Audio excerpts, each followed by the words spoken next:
just want to begin by saying what a pleasure and honor it is to be part of this gathering and to meet so many of my poetry colleagues from all different countries. And this is our first time in Portugal, but not our last. As we say in America, I will darken your doorway again. So I'm going to read just a handful of poems, but I will say a little something about them. I love that Monica Della Torre brought up the other day introductions, the way poets introduce their poems. And often the introduction has nothing to do at all with the poem itself.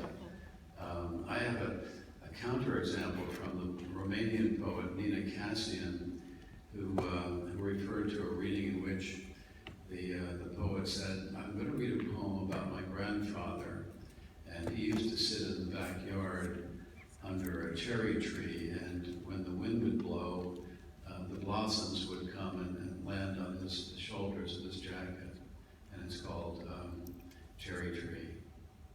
My father used to sit in the backyard under the cherry tree, and the wind would come and blow. So that's too much to do.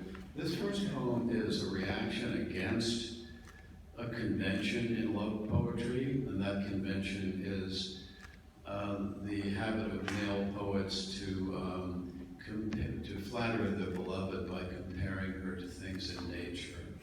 So your eyes are like stars, etc. Shakespeare's, one of his sonnets, breaks that convention by introducing the cold water of reality by saying, my mistress's eyes are nothing like the sun. You think it would have abated then, but it continues. And so these poets thought that they could answer the insulting question that Freud asks, that is, what do women want? And it turns out that they don't want passion or loyalty or friendship or trustworthiness. They just want similes. They just want metaphors. They want to be compared to stuff. So my reaction is was spurred by a poem I came across in which the poet begins his poem by comparing his beloved to several things. He says to her, you are the bread and the knife, the crystal goblet and the wine. So I made that my epigraph and I restarted this poem for him. My poem is called Litany. You are the bread and the knife, the crystal goblet and the wine. You are the dew on the morning grass and the burning wheel of the sun. You are the white apron of the baker and the marsh bird suddenly in flight. However, you are not the wind in the orchard, the plums on the counter, or the house of cards, and you are certainly not the pine-scented air. There is no way that you are the pine-scented air. It is possible that you are the fish under the bridge, maybe even the pigeon on the general's head, but you are not even close to being the field of cornflowers at dusk. And a quick look in the mirror will show that you are neither the boots in the corner nor the boat asleep in its boathouse. It might interest you to know, speaking of the plentiful imagery of the world, that I am the sound of rain on the roof. I also happen to be the shooting star, the evening paper blowing down an alley, and the basket of chestnuts on the kitchen table. I am also the moon and the trees and the blind woman's teacup. But don't worry, I am not the bread and the knife. You are still the bread and the knife. You will always be the bread and the knife, not to mention the crystal goblet and somehow the wine. And here we have a situation, an impossible situation, in which an adult is talking to an adolescent. And it's called To My Favorite 17-Year-Old High School Girl. Do you realize that if you had started building the Parthenon on the day you were born, you would be all done in only one more year? Of course, you couldn't have done that alone, so never mind. You are fine just as you are. You are loved for simply being yourself. But did you know that at your age, Julie Garland was pulling down $150,000 a picture, Joan of Arc was leading the French army to victory, and Blaise Pascal had cleaned up his room. No, wait, I mean he had invented the calculator. Of course, there will be time for all that later in your life, after you come out of your room and begin to blossom, or at least pick up all your socks. For some reason, I keep remembering that Lady Jane Grey was Queen of England when she was only 15, but then she was beheaded, so never mind her as a role model. A few centuries later, when he was your age, Franz Schubert was doing the dishes for his family, but that did not keep him from composing 2 symphonies, 4 operas, and 2 complete masses as a youngster. But of course, that was in Austria, at the height of Romantic lyricism, not here in the suburbs of Cleveland. Frankly, who cares if Annie Oakley was a crack shot at 15, or if Maria Callas debuted as Tosca at 17? We think you are special by just being you, playing with your food and staring into space. By the way, I lied about Schubert doing the dishes, but that doesn't mean he never helped out. He never helped out around the house. And this is a poem called Only Child, and it's a comment on my experience of being an only child. Only child. I never wished for a sibling, boy or girl. Center of the universe, I had the back of my parents' car all to myself. I could look out one window, then slide over to the other window without any quibbling over territorial rights. And whenever I played a game on the floor of my bedroom, it was always my turn. Not until my parents entered their 90s did I long for a sister, a nurse I named Mary, who worked in a hospital 5 minutes away from our house, and who would drop everything, even a thermometer, whenever I called. Be there in a jiff and on my way were 2 of her favorite expressions and mine. And now that the parents are dead, I wish I could meet Mary for coffee every now and then at that Italian place with the blue awning, where we would sit and reminisce even on rainy days.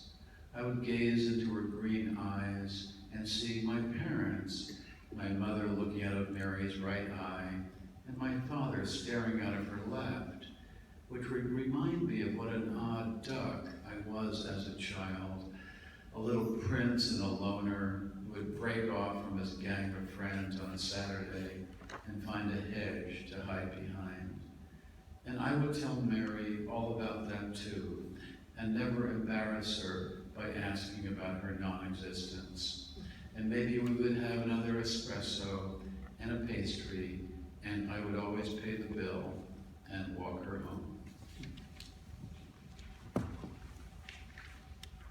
This is a very difficult poem to translate, and it might contain the reason I was invited to Portugal.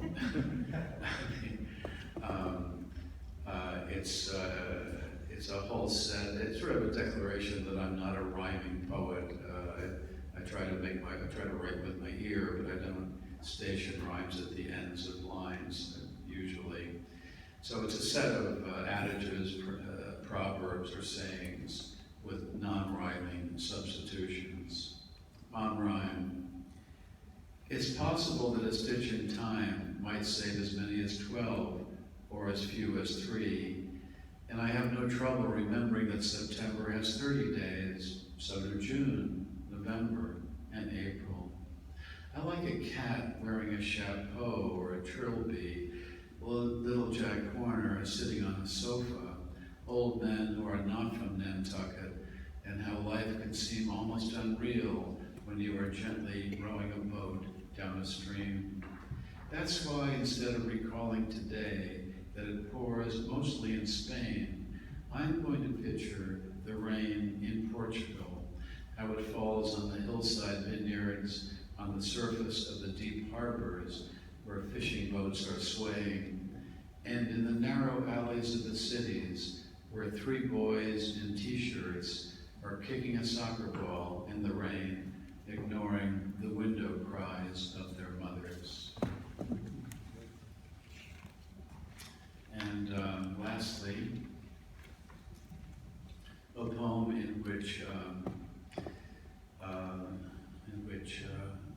Pessoa occurs or appears.